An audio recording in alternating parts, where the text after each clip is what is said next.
밀양 사건 가해자들의 신상을 폭로해온 유튜버가 관련 영상을 올리고 내리는 과정에 모두 피해자들과의 소통이 있었다고 주장했지만 피해자 측은 사실이 아니라고 반박했습니다.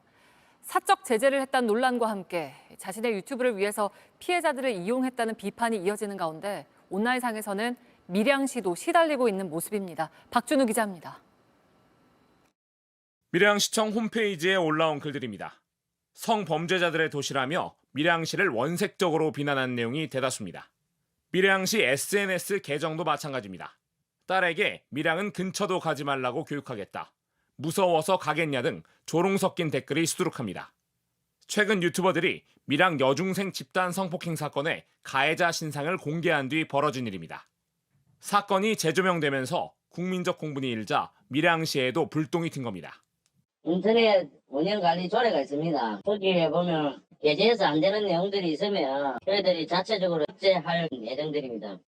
후폭풍이 거세지자 신상을 공개한 유튜버는 돌연 모든 영상을 내리고 계정 이름도 바꿨습니다. 피해자와 소통 끝에 영상을 모두 삭제했다고 이유를 밝혔습니다. 하지만 피해자를 지원하는 단체인 한국성폭력상담소는 사실이 아니라고 반박했습니다. 지난 5일 이후 피해자와 유튜버 간 소통이 없었다는 겁니다. 사실이라면 유튜버가 피해자에게 가해자 공개 허락을 받았다는 주장에 이어 또다시 거짓말을 한 셈입니다. 상담소는 유튜브 콘텐츠를 위해 피해자가 희생된 것이라고 비판했습니다. 2차 가해 논란에도 해당 유튜버는 오늘 채널 운영을 재개하고 가해자 신상 관련 영상 한 건을 새로 올렸습니다. 피해자 남동생이 공론화에 동의했다고 재반박에 나서기도 했습니다. 다만 영상을 내려달라는 피해자 여동생의 의견은 무시했다며 죄송하다고 해명했습니다. JTBC 박준우입니다. 밀양 사건 가해자들의 신상을 폭로해온 유튜버가 관련 영상을 모두 삭제했습니다. 오늘도 가해자라며 신상을 공개했지만 조금 전 피해자의 간곡한 요청이 있었다고 밝히며 모두 내린 겁니다.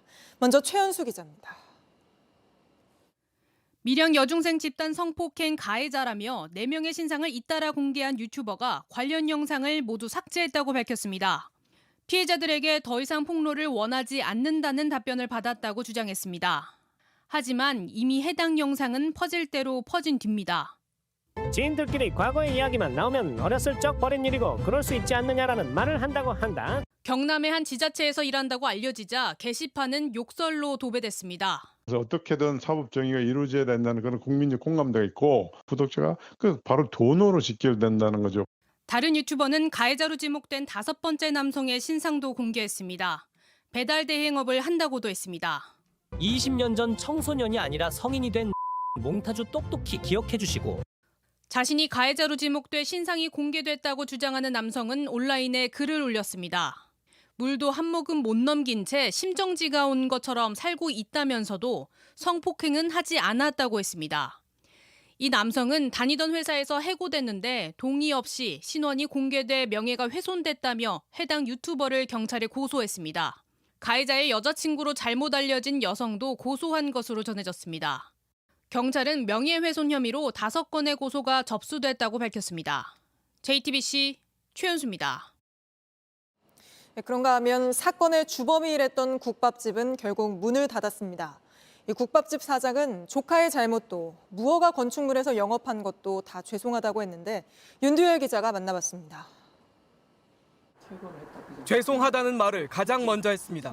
무허가 건물로 장사한 부분에 대해서는 정말 할 말이 없습니다. 너무 죄송합니다. 17년 생계를 꾸려온 국밥집 문을 닫았습니다. 사업자 등록을 하고 세금도 내왔어도 무허가 건물 영업은 잘못이라고 인정했습니다. 답답한 건 다른 부분입니다. 성폭행범 운영하는 국밥 맛집이라. 유튜브에 영상이 올라온 이후 사장 아들이 밀양 사건 주동자라는 잘못된 소문이 돌았습니다. 온갖 협박과 욕설이 쏟아졌습니다. 죽여버린다. 지금 당장 찾아가서 그 가족들 다 몰살시키고. 성폭행 주범은 사장의 조카입니다. 2년 전쯤 일을 시켜달라고 왔을 때는 밀양 사건 당사자라는 걸 알지 못했다고 했습니다. 7개월 만에 성폭행 이야기를 듣고 바로 해고했습니다. 지금 당장 그만둬야 된다. 힘든 일만 골라가면서 하면서 죗값을 치르고 살아라. 가게를 철거하며 붙인 조카인 가해자를 채용해서 죄송하다는 말은 진심이라고 했습니다. 제가 조카가 무리를 일으켜가지고 국민들한테 사과드리는 바입니다. 하지만 사건 당사자는 여전히 사과 한마디 없습니다. 그동안 그랬듯 조용히 숨어서 이 논란이 지나가기만을 기다리고 있을지도 모를 일입니다. JTBC 윤두열입니다.